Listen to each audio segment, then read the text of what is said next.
భక్తివన్న ప్రేక్షకులకు శుభోదయం 31/7/2025 స్వస్తి శ్రీ చాంద్రమానం విశ్వావసునామ సంవత్సరం దక్షిణాయనం వర్ష ఋతువు శ్రావణ మాసం శుక్లపక్ష సప్తమి గురువారం సప్తమి తెల్లవారుజామున 5:53 వరకు చిత్రా నక్షత్రం రాత్రి 12:51 వర్జ్యం ఉదయం 7:19 నుండి 9:04 వరకు దుర్ముహూర్తం ఉదయం 9:58 నుండి 10:49 వరకు మళ్ళీ మధ్యాహ్నం 3:05 నుండి 3:57 వరకు దుర్ముహూర్తాలు సూర్యోదయం 5:42 సూర్యాస్తమయం 6:31 అమృత గంటలు సాయంత్రం 5:50 లగాయతు 7:35 రాహుకాలం 1:30 3 గంటల వరకు కూడా రాహుకాలం సాధ్యాయోగం తెల్లవారుజామున 5:36 గరంజీ మధ్యాహ్నం 3:03 వని తెల్లవారుజామున 3:53 దినారంభ చక్రంలో మేషరాశి వారి గృహ వాహన సౌఖ్యం ఆరోగ్య లాభం ధనయోగం ఇవాళ అనుకూలంగా ఉంది. వృషభరాశి పై అధికారుల ఒత్తిళ్లు వ్యవహారంలో లాభాలు దైవ దర్శనం.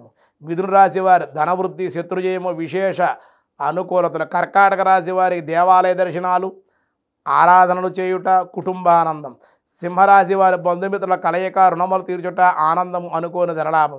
కన్యారాశి వారి వ్యాపార లాభములు నిరుద్యోగులకు ఉద్యోగ లాభాలు ధనవృద్ధి.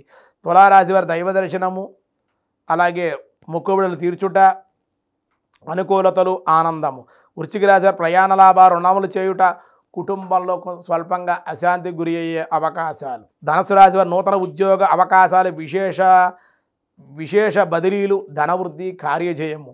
మకర రాశి వారి నూతన వ్యాపార లాభాలు బంధుమిత్రులతో సాహస కార్యాలు చేయుట. కుంభరాశి వారి సంఘంలో గౌరవము అధికార ప్రాప్తి సంతానం ద్వారా లాభాలు. మీనరాశి వారి సామాన్యంగా ఉండే సామాజిక సంఘర్షణలు వృత్తి యందు లాభాలు ఉండే అవకాశం ఉంది. వ్యాసాయ విష్ణు రూపాయ వ్యాస రూపాయ విష్ణవే జీవో వినయత సాక్ష ముకుందో అమిత విక్రమ అంబో నిద్రనంతాత్మ మహాదాదీశో అనంతక అన్నారు. ఇందులో స్వామివారి దివ్యనామాలు 8 విధములైన నామాలు ఉన్నాయని జీవ ఓం జీవాయ నమ పరమాత్మయే మన శరీరాల్లో జీవుడై వెలుగొందుచున్నాడు.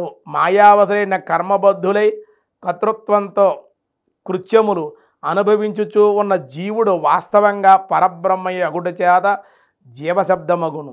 క్షేత్రజ్ఞాపి మాం విద్ధి సర్వక్షేత్రేషు భారత అని చెప్పినట్లుగా మనకి అన్ని క్షేత్రాలయందు నేనే క్షేత్రజ్ఞుడనై ఉన్నాను అని పరమాత్మ చెప్పారు. కాబట్టి కర్తృత్వ భోక్తృత్వాలన్నీ కూడా తలచిన నిష్కామ కర్మానుష్ఠానము చేయవలనని అప్పుడే జీవస్వరూపము నశించి బ్రహ్మతత్వము బోధపడుతుందని పరమాత్మయే జీవుడే దేవుడు కాబట్టి ఆ దేవుడినే జీవాయ నమః అని విష్ణు సహస్రనామంలో కొనియాడారు.